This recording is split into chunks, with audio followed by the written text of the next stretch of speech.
My lovely YouTube family, কেমন আছো তোমরা সবাই? আশা করি খুব খুব খুব ভালো আছো। আমিও ভালো আছি। আর আজকে অনেক দিন পর ভিডিও এডিট করছি, অনেক দিন। আর এই ভিডিওটা প্রায় 3 মাস পুরনো ভিডিও। আমি আমি ডক্টর দেখানোর জন্য জয়নগরের মানিপাল হসপিটাল গেছিলাম একদিন। আর তার ঠিক অপোজিটেই একটা, যে স্যাটারডেগুলোতে আমার অফ থাকে, আমি ভেবে রেখেছি যে একদিন অবশ্যই টাইম বার করে সকালবেলায় ওই মন্দিরটায় পুজো দিয়ে আসবো। আর মন্দিরটা বিশাল বড়। যারা ব্যাঙ্গালোরের জয়নগর জেপি নগর এরিয়ায় থাকো তারা তো অবশ্যই জানো, মন্ত্রী মলের সামনে এই মন্দিরটা। আর এখান থেকে আজকে আমি অনেক অনেক কিছু নিয়ে এসেছিলাম, তোমাদের সাথে শেয়ার করছি। আর খুব সুন্দর একটা মেলা বসেছিল। প্রথমে জানতাম না এই মন্দিরে বাৎসরিক পুজো চলছে। আর ওই পুজোটা ঘিরেই এই মেলা 7 দিনের।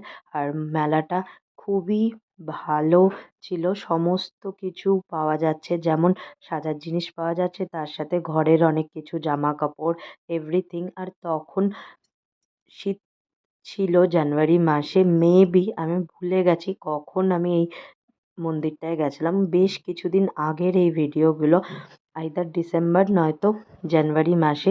আর ওখানে একজন সেল করছিল গোলাপ জামুন, রসগোল্লা, এই রসমালাইটা খেতে তো ভীষণ টেস্টি ছিল, রসগোল্লাটাও ভালো ছিল।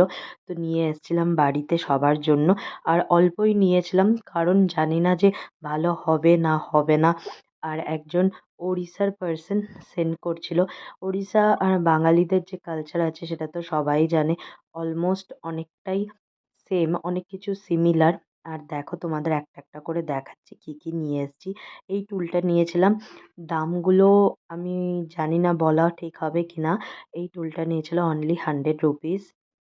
অ্যাকচুয়ালি আমি কিছু ভেবে যাইনি যে কি কি কিনবো, তাই র্যান্ডামলি যেটা পছন্দ হয়েছে সেগুলো নিয়ে নিয়েছি।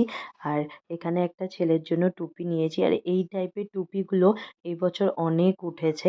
খুব সুন্দর কিউট টুপি, এটাও 100 রুপিস। তার সাথে ওই নেল রিমুভারটা আর এই ছোট ক্ল্যাচারগুলো নিয়েছি। প্রত্যেক ক্ল্যাচারই ভীষণ সুন্দর, ইউনিক টাইপের। আরও অনেক কিছু ওখানে বিক্রি হচ্ছিল। আর আগে যদি জানতাম তাহলে ভেবে যেতাম। অ্যাকচুয়ালি কিছু ভেবে যাইনি, তাই যেটা র্যান্ডম মনে হয়েছে কেনা দরকার সেগুলো কিনে নিয়ে এসেছি। আর ছেলের জন্যও এবার একটা জিনিস কিনে নিয়ে এসেছি যেটা আমার বেশ ভালো লেগেছে। আর ওখানে এই প্যান্টগুলো বিক্রি করছিল, প্লাজো প্যান্ট, এগুলো 200 টাকা করে নিয়েছে। চিকেন কারি, অবশ্যই এটা মেশিন ওয়ার্ক। আর এরকম আমি হোয়াইট কালারের খুঁজছিলাম, বাট হোয়াইট কালারের সেভাবে পাইনি, তো এই লাইট ক্রিম কালারের এই প্যান্টটা নিলাম। মাঝে আমি অনেক বেশি শপিং করতাম, অনেক জামা কাপড় আমার হয়ে গেছে যেগুলো ইউজ করা হয় না। তাই কিছুদিন ধরে আমি চেষ্টা করছি একটুখানি হলেও জিনিসপত্র কম পারচেস করার। কারণ অনেক কিছু কেনা হয় যেগুলো পরা হয় না, সেম অ্যাজ ইট ইজ আমাদের কাবার্ডেই রয়ে যায়। তাই যেগুলো খুব নেসেসিটি সেই জিনিসগুলোই কিছুদিন ধরে আমি কিনছি। এখানে যে কোনো মেলাতেই স্টিলের খুব ভালো আইটেম পাওয়া যায়, 100-150 করে। তো দেখছিলাম, বাট সেভাবে কিছু এবার চোখে পড়েনি। আমি অনেক দিন ধরেই ভাবছি একটা ইডলি স্ট্যান্ড সমেত যে ফুল বক্সটা পাওয়া যায় সেটা কিনবো, কিন্তু সেরকম কিছু দেখলাম না। আর ছেলের জন্য নিয়েছি এই কটনের এই নাইট স্যুটটা। আর এর different different colour sizes available ছিল। এবার একটুখানি আমি কনফিউজও হয়ে গেছিলাম যে নেব না নেব না। এটা আমার দেখে বেশ ভালো লেগেছিল, সুন্দর আর কটনের, তাই সামারে পরার জন্য একদম পারফেক্ট।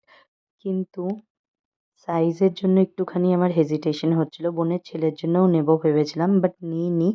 নেক্সট কবে আমি কলকাতা যাব কোনো কিছু এখনও ডিসাইড হয়নি। আর এই কিউট একটা ক্ল্যাচার নিয়েছি, বাটারফ্লাই ক্ল্যাচারটা দেখে ভীষণ ভালো লেগে গেছিলো, কন্ট্রোল করতে পারলাম না নিজেকে। কোনো মেলায় গেলে যতই ভাবা হয় যে কম জিনিস নেবো, বাট দেখা যায় অনেক কিছু নেওয়া হয়ে গেছে। যতটুকু প্রয়োজন ততটুকুই নেওয়া ভালো। আর আজকে এই ড্রেসটা পরেছিলাম। কেমন লাগলো ভিডিওটা অবশ্যই কমেন্ট বক্সে জানিও। আর লাইক করতে একদম ভুলো না। দেখা হচ্ছে নতুন ভিডিওর সাথে। নিজের ফ্যামিলির অনেক ধ্যান রেখো। Bye bye, take care.